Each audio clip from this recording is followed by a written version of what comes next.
The name Tortugas, where do we get Tortugas? As we came down with the Native Americans that came south with the Spaniards in 1680, we were too slow, and the larger part of the group went down to what is now El Paso and Juarez, called Paso del Norte at the time. We were too slow, so we stayed here. We're slow paced, so we're like turtles. So we take everything, with a grain of salt and as much as we can. Another story is that right here where the ditch crosses Tortugas Drive, just as you cross it and look to your right, that was a swampy area and it was full of turtles. There were actually two tribes that settled in this area, the Tiwas and the Piro-Mansos. Tiwas were a little bigger, I believe, than the Piro-Mansos. And so when the church was built, it was dedicated to Our Lady of Guadalupe. The name Piro-Manso-Tiwa Tribe comes from a time during the Pueblo Revolt when our ancestors were relocated from northern New Mexico down here to the borderlands. And so our tribe traces descent from three distinct tribal ethnic groups: the Piro Pueblo people, the Tiwa Pueblo people, and of course the Manso people, who are the indigenous ethnic group to the region we know as Las Cruces today. Well, it probably goes back to, they always say the early 18th century would probably be the good time when my grandfather, Felipe, brought some of the people into this area, and then others that followed on their own through time. We all didn't come up in one day. We just came up to escape the tyranny that was going on down in El Paso amongst the church and the military people, either the Mexicans or the Spaniards. And that's what they were escaping. It isn't so much that the missions down there were set up. They were set up for a purpose. One was for indoctrination, and the other was to keep you. And it's very much like today. You and I, we go to work, and if you belong to a church, you're given to the church money because they're passing the plate. It's the same thing as in the old days when you're going in the fields and raising crops so that you could give to them. It's the very same thing. So, and that mentality still holds today. Our people lived all around here. When I say all around here, from the Ascarate Hacienda, which is the current retreat house for the Catholic Church. I believe it was one time known as the Franciscan Retreat House. It's still down there by Highway 85. Our family lived in and around the Ascarate Hacienda. My uncle Ernest Neto was born there in 1918. Over here on this side of this survey, you'll see an indication for Tortugas Butte, what we now call Tortugas Mountain. So in 1901, it was already recognized, Tortugas Butte. Through the whole year, we go through a lot of events, and we usually try to get everybody involved, the community members, non-members, to come out and help through the year to support maintaining buildings.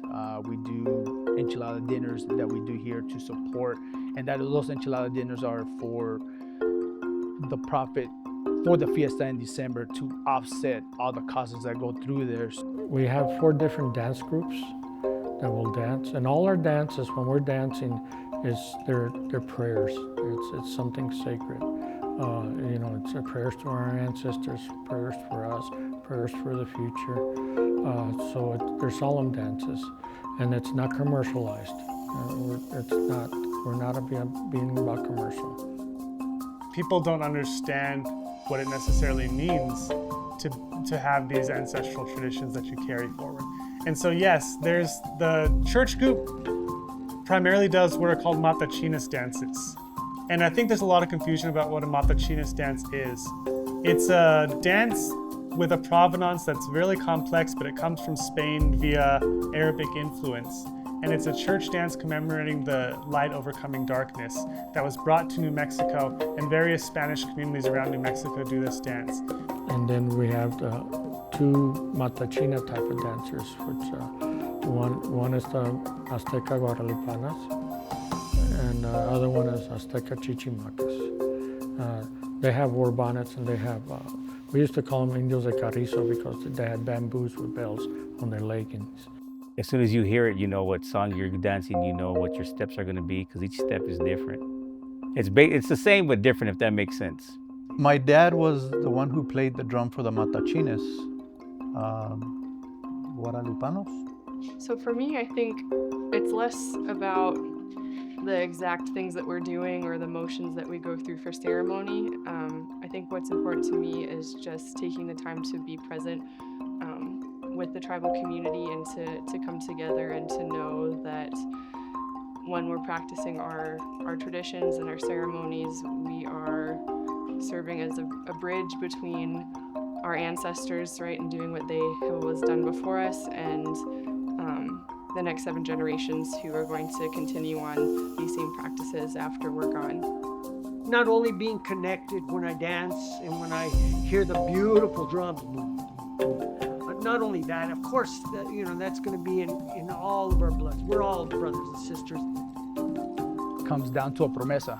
There's things in life that we go through, and we pray and we ask for the Virgen, we ask to God, and my promesa was to dance until my legs give out. Keep dancing until your legs say no mas. It has some elements that were co-opted from indigenous traditions, depending on where you go in New Mexico. If you go watch the Matachinas in Bernalillo, for example, Bernalillo is not a Pueblo community. There's Santa Ana close by, but Bernalillo is not a Pueblo community. And yet they do Matachinas dances that can make people think that there are some indigenous elements to the dance, even though it's Spanish in origin. And here at the church communities, you'll see them do Matachinas dances, which is a dance that is based on a narrative about overcoming the Muslim rule in Spain. It's a dance that was introduced to various communities here in New Mexico as a way of commemorating the feast day of La Virgen de Guadalupe, which is the Catholic patron saint of Mexico. So on the 10th, the danzantes will go into the capilla, and everybody will present our Virgin over to the Casa Pueblo, put her in her place there, and they'll have what we call a velorio. So the father will come and say a rosary, and then one of our members, elders, will say the rosary after him. But they'll do a rosary all night long. So they'll have a rosary, the way we do ours, and then the danzantes will dance. And then they'll do another rosary, and danzantes will dance. And that goes all the way till in the morning. As we dance, we're dancing on the face of the mother. It's in, she's feeling our heartbeat, our way of praying. So, there's a connectedness there in a different way, but we're still connected. Just like you and I are connected because we drink the same water. The river that flows the blood of the Mother Earth that flows through the valley, it gives life to many, many things, plant, animal, and life of human beings. We don't have to have somebody tell us it's holy water. The thunder beings, when they come, they brought that to us. They dance in the sky so that you can have that water. It's already been brought that way. The Creator gave you that water. Well, I shouldn't say the Creator, the great mystery. Creator to me has meaning that I don't like. It emphasizes male again, I think, because my thought, or my teaching, and I was taught that in the spirituality, it's equal, man and woman. In a lot of ways, there is no, because they brought Jesus across as a man. That's the teaching. We serve the pueblo.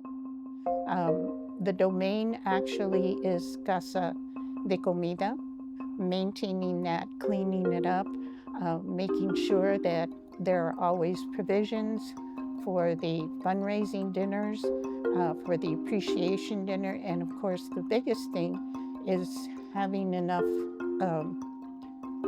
encouraging volunteers for the December fiesta days, having a midnight dinner for December 10th, and making albóndigas, which are part of the traditional meal on December 11th, and then hosting the big traditional meal on December 12th, which, by the way, is funded by the enchilada dinners that are held twice each year, and making sure that there are enough volunteers and everyone gets together to help make the cookies that are made for the traditional meal, and that there are enough servers and bus boys or bus people, that kind of thing. One of the traditions that is really meaningful to me personally is our ceremony when we go out to the White Sands and do our dances and our songs out in the White Sands. A lot of my family members have moved between the Tularosa Basin and here in Las Cruces for generations, and many of our tribal people have moved between these areas, and the White Sands has been a place where our people have existed and prayed and had ceremony for at least 30,000, 40,000 years, as we now know, based on those footprints, which really just confirm what our oral histories have always told us as tribal people. Our ceremonies follow a quarterly calendar, like I said, that basically aligns with our cosmological way of understanding our place in the ecosystem, and it's essentially a way of demarcating the seasonal shifts and changes and understanding how the seasonal changes in the ecosystem relate to our transformations as human beings and our role in the ecosystem as spiritual balance keepers. One of our Pueblo women married this Van